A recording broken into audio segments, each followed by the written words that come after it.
আপনি কি জানেন বাংলাদেশের একটি মসজিদে কাবা শরীফের গিলাফের অংশ সংরক্ষিত আছে? কোনো এক বিকালবেলা আমি চলে গিয়েছিলাম সেই মসজিদটিতে। আজকে আপনাদেরকে এই মসজিদ তৈরির পেছনে একটা ইন্টারেস্টিং ঘটনা শেয়ার করব। এতক্ষণে আপনারা নিশ্চয়ই বুঝে গিয়েছেন। আমি আপনাদেরকে বলছিলাম বাংলাদেশের জাতীয় মসজিদ বাইতুল মোকাররম মসজিদের কথা।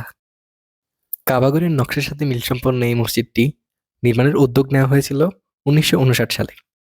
তৎকালীন পাকিস্তানের একজন জাত ব্যবসায়ী আব্দুল লতিফ বাওয়ানি চিন্তা করলেন একটা মসজিদ বানালে কেমন হয়। তো মসজিদ বানানোর জন্য জায়গা ঠিক করা হলো পুরান ঢাকা এবং নতুন ঢাকার সংযোগস্থলে, যেটা বর্তমানে আমরা গুলিস্তান নামে চিনি। ১৯৬০ সালে মসজিদটি নির্মাণ কাজ শুরু হয় এবং ১৯৬৮ সালে মসজিদটি নির্মাণ কাজ শেষ হয়। প্রথম দিকে এই মসজিদটিতে একসাথে ৩০,০০০ মুসল্লি নামাজ আদায় করতে পারলেও পরবর্তীতে ধারণ ক্ষমতা ৪০,০০০ উন্নীত করা হয়। আব্দুল লতিফ বাওয়ানি মসজিদটি নির্মাণে যে পরিমাণ অর্থ ব্যয় করেছিলেন, নিচের তলার দোকানগুলো ভাড়া দিয়ে কিন্তু তিনি সেই পরিমাণ অর্থ আদায় করে নিয়েছিলেন, যাকে বলা যায় একদম পারফেক্ট বিজনেসম্যান।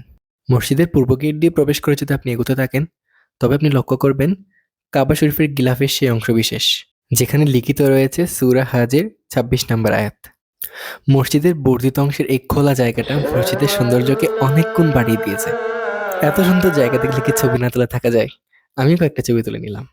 আর হ্যাঁ, আমি যখন বায়তুল মোকাররম মসজিদটি দেখতে গিয়েছিলাম, তখন কিন্তু ২০ দিন ব্যাপী বইমেলা চলমান ছিল। এটা আমার জন্য একটা বোনাসের মতো ছিল। দেখতে গিয়েছিলাম মসজিদ, কিন্তু সাথে দেখে চলে আসলাম বইমেলা। এবার বিদায় নেওয়ার পালা। আল্লাহ হাফেজ।